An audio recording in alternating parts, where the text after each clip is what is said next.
ഇയാൾ മാപ്പ് പറഞ്ഞ അതേ വീഡിയോസിൽ തന്നെ മറ്റൊരു വഹാബി വാദം കൂടി പറയുന്നത് നമുക്ക് കേൾക്കാം. അസ്സലാമു അലൈക്കും വറഹ്മത്തുള്ളാഹി വബറകാതുഹു. നൂറെ ഹബീബി മജ്ലിസ് നടത്തുന്ന ഹാമിദ് ആറ്റക്കോയ തങ്ങൾ വഹാബിയാണ്. ഹാരിസ് മദനിയുടെ ഒരു വീഡിയോ കണ്ടു. ഹാരിസ് മദനി എപ്പോഴും അങ്ങനെയാണ്. പലരും മാപ്പ് പറയും, പക്ഷെ മാപ്പ് കൊടുക്കില്ല. എന്തുകൊണ്ടാണ് അദ്ദേഹം നൂറെ ഹബീബി തങ്ങൾ മാപ്പ് പറഞ്ഞിട്ടും ഹാരിസ് മദനി അംഗീകരിക്കാത്തത്? അതിനെപ്പോലും വിവരക്കേടായി ഹാരിസ് മദനിക്ക് തോന്നിയത്. നൂറെ ഹബീബി മജ്ലിസ് നടത്തുന്ന ഹാമിദ് ആറ്റക്കോയ തങ്ങൾ വഹാബിസം പ്രചരിപ്പിക്കുന്നുണ്ടോ? അയാൾ ആത്മീയ തട്ടിപ്പ് നടത്തുന്നുണ്ടോ? അയാളിൽ നിന്ന് വന്നുപോയ വിവരക്കേടിന് അദ്ദേഹം മാപ്പ് പറഞ്ഞിട്ടില്ലേ? പിന്നെയും എന്തിനാണ് അയാളെ ഇങ്ങനെ ക്രൂശിക്കുന്നത്? നമുക്ക് പരിശോധിച്ചു നോക്കാം. അതിനു മുമ്പ് ഹാമിദ് ആറ്റക്കോയ തങ്ങൾ എപ്പോഴാണ് പ്രശസ്തനായത്? അത് നാം അറിയേണ്ടതുണ്ട്. കൊറോണ കാലത്താണ് ഒരുപാട് ചാനലുകൾ രംഗപ്രവേശനം ചെയ്തത്. അതിൽ നല്ലതുമുണ്ട്, ചീത്തയുമുണ്ട്. ഒഴിവുകാലമായതുകൊണ്ട് തന്നെ, പുറത്തിറങ്ങാൻ സാധിക്കാത്ത അവസ്ഥയായതുകൊണ്ട് തന്നെ പലർക്കും നേരം പോക്കാനും പഠിക്കാനും മറ്റു മാർഗങ്ങളൊന്നുമില്ലാത്ത അവസരത്തിൽ ലക്ഷക്കണക്കിന് ആളുകൾ യൂട്യൂബിനെ ആശ്രയിക്കാൻ തുടങ്ങി. യൂട്യൂബ് എന്ന സംവിധാനം ജനകീയമാകുന്നത് തന്നെ കൊറോണയോടനുബന്ധിച്ചാണ്. കൊറോണ വന്നതോടുകൂടി സാധാരണക്കാർക്ക് പോലും യൂട്യൂബിനെ സംബന്ധിച്ചറിയാം. ഈ തങ്ങളും ആ അവസരത്തിലാണ് രംഗപ്രവേശനം ചെയ്തത്. അയാളെ കുറിച്ച് പല അപവാദങ്ങളും ആ സമയത്ത് തന്നെ വന്നിരുന്നുവെങ്കിലും ഈ ഉള്ളവൻ അദ്ദേഹത്തെ സംബന്ധിച്ച് ഒരു വീഡിയോ പോലും ഇറക്കിയിട്ടില്ല. ഇപ്പോൾ ഇറക്കാനുണ്ടായ സാഹചര്യം വ്യക്തമായ കാരണമുള്ളത് കൊണ്ടാണ്. കാരണം മറ്റൊന്നുമല്ല, ആറ്റക്കോയ തങ്ങളെ നാറ്റക്കോയ എന്നൊക്കെ പലരും വിളിക്കാറുണ്ട്. അങ്ങനെയൊന്നും ആരും വിളിക്കാൻ പാടില്ല എന്നതാണ് വ്യക്തിപരമായി എൻ്റെ അഭിപ്രായമെങ്കിലും നാറ്റ കേസുകളാണ് പലതും അദ്ദേഹത്തിൽ നിന്ന് വന്നുകൊണ്ടിരിക്കുന്നത് എന്ന വസ്തുത ഞാൻ മനസ്സിലാക്കിയിരുന്നു. അപ്പോഴും അദ്ദേഹം ഒരു സയ്യിദല്ലേ എന്ന് കരുതി മിണ്ടാതിരിക്കുകയായിരുന്നു. പക്ഷേ ഇത് മിണ്ടാതിരിക്കാൻ പറ്റാത്തത് കൊണ്ടാണ് ഞാൻ ഒരു വീഡിയോയുമായി വന്നിട്ടുള്ളത്. സംഘടനകള് ഉള്ള ആളുകള് ഇവിടെ അന്ത്യവിശ്രമം കൊള്ളുന്ന എപ്പാപ്പാനോട് നിങ്ങൾ സഹായം ചോദിക്കുന്നത് അത് ഇസ്ലാമിൽ ഹറാമാണ്, അത് ശിർക്കാണ്. ആ കാര്യത്തിൽ ഞാൻ മുജാഹിദീങ്ങളുടെ ഭാഗത്താണ്. അല്ലാഹു സുബ്ഹാനഹു വ തആല ഇവിടുത്തെ ബറക്കത്ത് കൊണ്ട് നമ്മുടെ പ്രയാസം അല്ലാഹു മാറ്റി നമ്മൾ ചെയ്യേണ്ടത്. ഒരു മഖാമിൽ പോയിട്ടും നമ്മൾ എന്ത് ചെയ്യരുത്? ആ പാപ്പമാരോട് നമ്മൾ സഹായം ചോദിക്കരുത്. അത് ഇസ്ലാമിൽ തെറ്റാണ്. ആറ്റക്കോയ തങ്ങളുടെ ഈ സംസാരം കേട്ടപ്പോൾ ഞാൻ ഞെട്ടിപ്പോയി. കാരണം ആത്മീയ ചൂഷണം നടത്തുകയാണെന്ന് പറഞ്ഞ് വഹാബികൾ ഇയാളെ നിരന്തരമായി ശല്യം ചെയ്തുകൊണ്ടിരുന്നു. ഇയാളെ നിരന്തരമായി ട്രോളിക്കൊണ്ടിരുന്നു.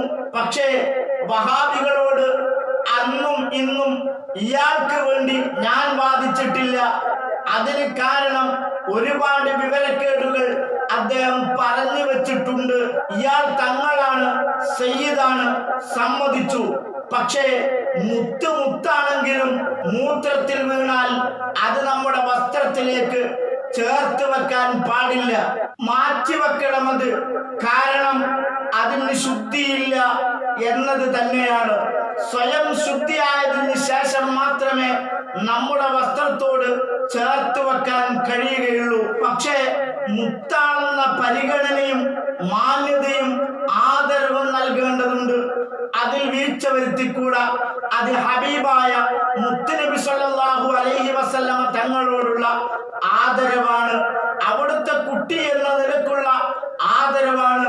അതിൽ കവിഞ്ഞ് ഈ വാദമുള്ള തങ്ങളോട് യാതൊരുവിധ അടുപ്പമോ ആദരവോ നാം പുലർത്തേണ്ടതില്ല.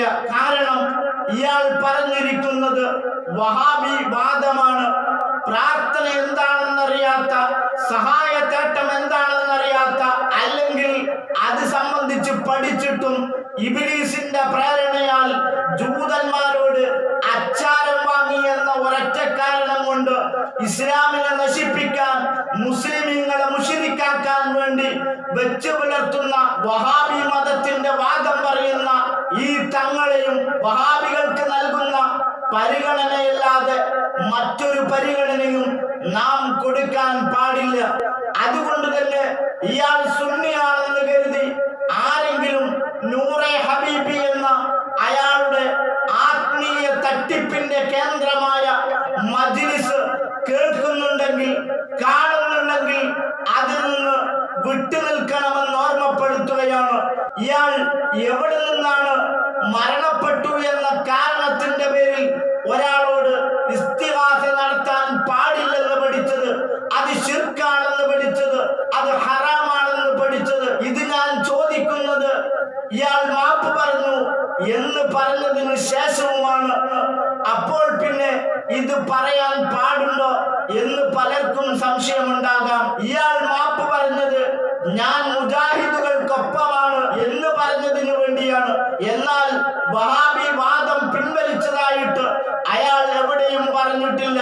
അയാൾ പറയട്ടെ, എന്റെ വാദം വിവരക്കേട് കൊണ്ട് ഉണ്ടായ വാദമാണ്, അത് ഞാൻ പിൻവലിക്കുന്നു, മാപ്പ് പറയുന്നു.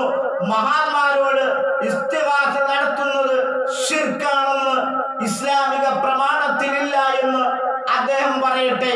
അപ്പോൾ നമുക്ക് നോക്കാം, യഥാർത്ഥത്തിൽ നൂറെ ഹബീബി നടത്തുന്ന ആറ്റക്കോയ തങ്ങളെ ട്രോളിയതും തെറി വിളിച്ചതുമൊക്കെ വഹാബികളാണ്.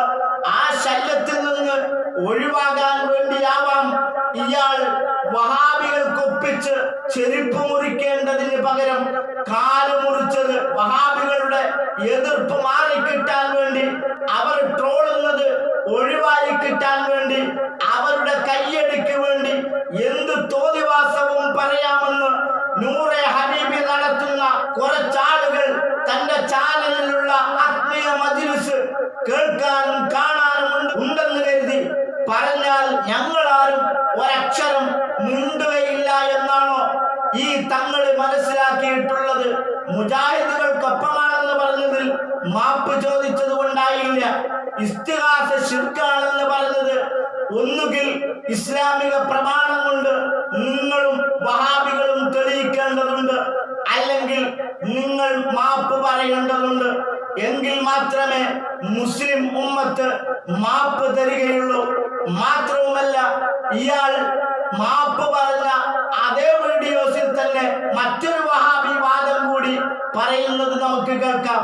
നമ്മൾ മഖാമിൽ കിടക്കുന്ന, മഖബറിൽ കിടക്കുന്ന ഉപ്പാപ്പയുണ്ടല്ലോ, ആ ഉപ്പാപ്പയോട് നമ്മളെ മനസ്സിൽ വിചാരിക്കുകയാണ്, ഉപ്പാപ്പാക്ക് കറാമത്തുണ്ട്, പാപ്പാക്ക് കറാമത്തുണ്ടെന്ന് നമ്മളാണ്ട് പറയാണ്. നമ്മളെ മനസ്സുകൊണ്ട് പറയാം, നമ്മളെ മനസ്സുകൊണ്ട് പറയാണ്. അത് മുസ്ലിം സമുദായം അതിന് എതിരാണ്.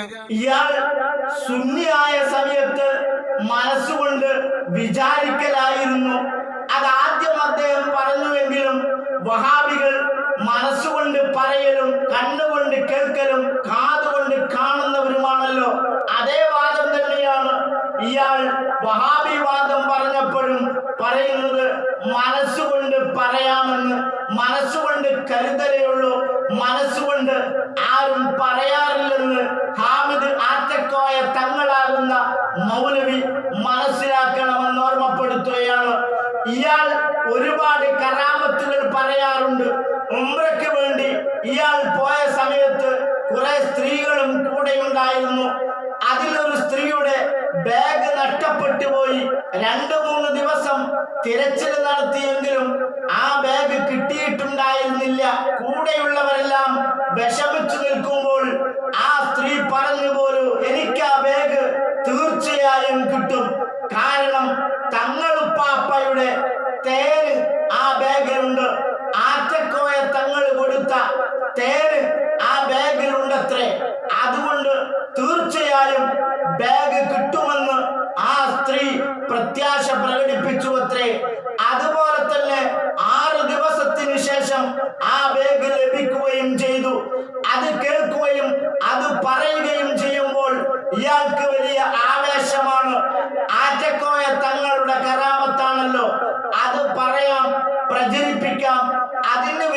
വിരോധമൊന്നുമില്ല.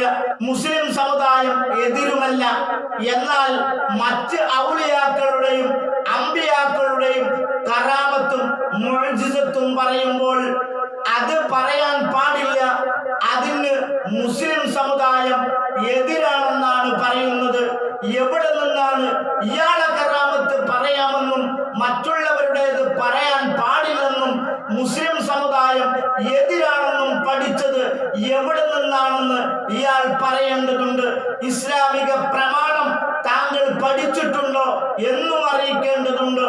എവിടെ നിന്നാണ് താങ്കൾ കിതാബോധി പഠിച്ചത്? ഏത് ഇൽമിന്റെ അടിസ്ഥാനത്തിലാണ് ഇത്തരം വിടുവായിത്തം താങ്കൾ വിളിച്ചു കൂവുന്നത് എന്നുകൂടി പറയേണ്ടതുണ്ട്. ജാഹിലീങ്ങൾ ഖിയാമത്ത് നാളായാൽ നേതാക്കന്മാരാകുമെന്ന് പറഞ്ഞ നബി സല്ലല്ലാഹു അലൈഹി വസല്ലമയുടെ പ്രവചനം ഈ ആറ്റക്കോയ തങ്ങളിലൂടെയും മറ്റു ചില വ്യാജ തങ്ങന്മാരിലൂടെയും പുലർന്നു വരികയാണ്. അതുകൊണ്ട് തന്നെ ഇത്തരം ആത്മീയ ചൂഷകരുടെ, ഇത്തരം വഹാബി വാദങ്ങൾ ഉന്നയിക്കുന്നവരുടെ സദസ്സുകളിൽ പോയിരുന്ന് മജ്‌ലിസുകൾ കണ്ട് സുന്നികൾ വഞ്ചിതരാവരുതെന്ന് ഓർമ്മപ്പെടുത്തി. വസ്സലാമു അലൈക്കും വറഹ്മത്തുള്ളാഹി.